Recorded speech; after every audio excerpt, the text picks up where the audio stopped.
చేస్తున్నా అధ్యక్ష. అందుకే ఈరోజు వికసిత్ భారత్ 2047 ప్రధానమంత్రి గారు దేశం కోసం ప్రణాళికలు చేస్తే Telangana rising 2047 cure pure and rare పాలసీలతోని తెలంగాణ రాష్ట్ర ప్రభుత్వం ఒక విజన్ డాక్యుమెంట్ని తీసుకొచ్చింది అధ్యక్ష.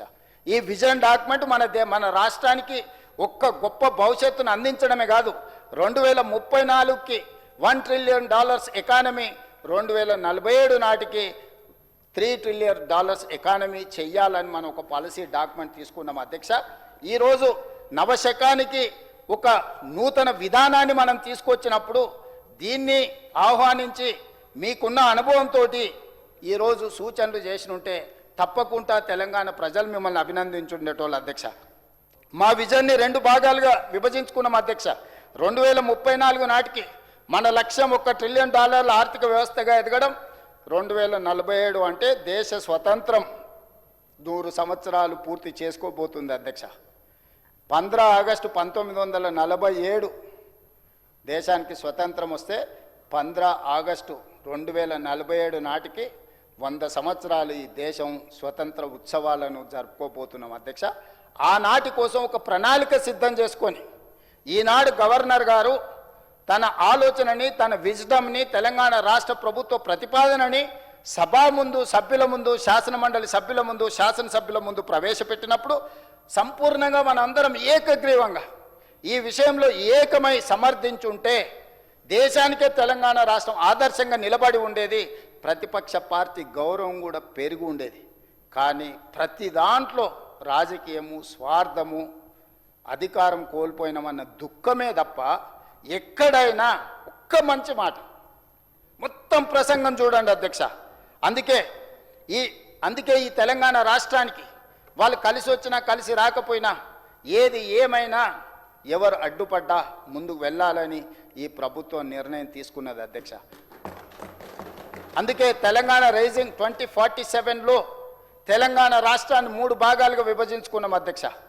మొదటి భాగం cure, outer ring road inside 2073 square కిలోమీటర్లు ఉన్నది అధ్యక్ష. 1,34,00,000 జనాభా ఇక్కడ నివసిస్తున్నారు అధ్యక్ష.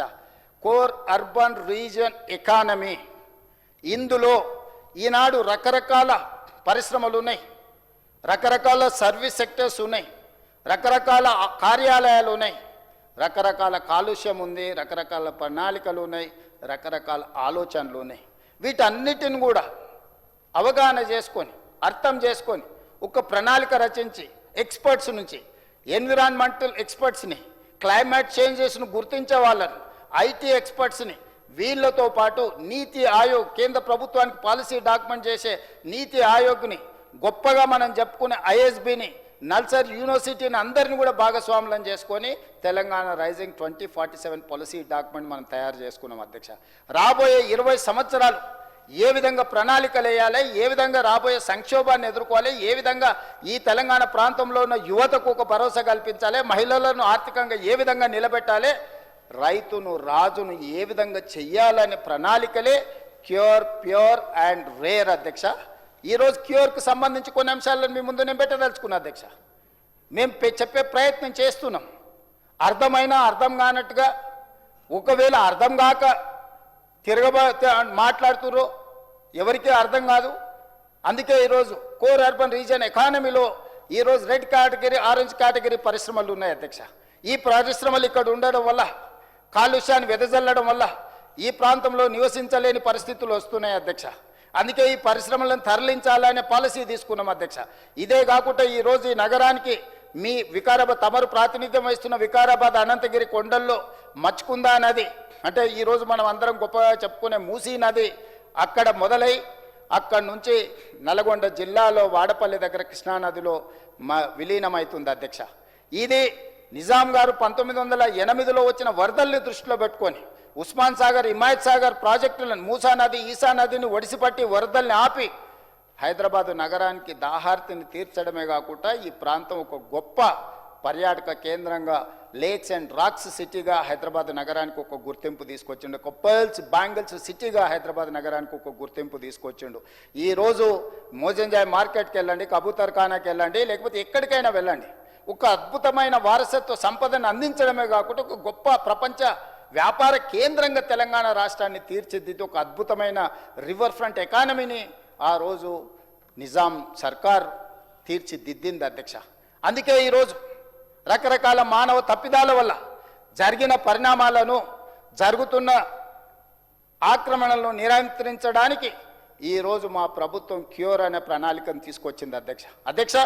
ఇందులో ఆక్రమణలు తొలగించడమే కాదు, పరిశ్రమలు తరలించడమే కాదు, మెట్రోను విస్తరించుకోవడం, ఫ్లైఓవర్లు కట్టుకోవడం, రోడ్లను అభివృద్ధి చేయడం, ఫుట్పాత్ల ఆక్రమణలు తొలగించడం, పార్కులను పునరుద్ధరించడం, చెరువులను, కుంటలను, నాలాలను ఆక్రమించుకున్న వాళ్ళని తొలగించి నీటి స్థలాన్ని నీళ్లకు వదిలేసి మనం ఉండాల్సిన దగ్గర మనం ఉండాలని ఈరోజు ఏర్పాటు చేస్తున్నాం అధ్యక్ష.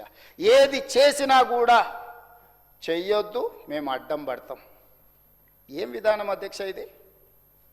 ఇది ఈరోజే లేదు, ఇప్పుడేం ఆశ్చర్యపడాల్సిన అవసరం లేదు అధ్యక్ష. దేవతల సమయంలో కూడా దేవతలు యజ్ఞాలు, యాగాలు, ప్రజల యొక్క యోగక్షేమాలకు చేసినప్పుడు శుక్రాచార్యుడు తెలుసు కదా అధ్యక్ష, రాక్షసుల కులగురు, ఆయన శిష్యులు ఇద్దరు ఉన్నారు, మారీచుడు, సుబాహుడు అని. వాళ్ళు యాగాలు చేసినప్పుడు రక్త మాంసాలు, వీళ్ళేమో యజ్ఞాలు యాగాలు చేయడానికి నెయ్యి పోసి అన్ని మంచి పనులు చేస్తుంటే వాళ్ళు పైనుంచి రక్తాన్ని, మాంసాలను పోసి యజ్ఞాన్ని, యాగాలను భగ్నం చేయాలనే ప్రయత్నం చేసిండ్రు అధ్యక్ష. చివరికి మారీచుడు, సుబాహుడు ఏ విధంగా పోయినరో మీకు తెలుసు. రావణాసురుడి మామనే మారీచుడు అధ్యక్ష. ఈరోజు వాళ్ళ పేర్లు, వాళ్ళ ఇంటి పేర్లు వాళ్ళు ఇక్కడ చెప్పాల్సిన అవసరం లేదు, వాళ్ళని నేనేం అడుగుతలేను అధ్యక్ష.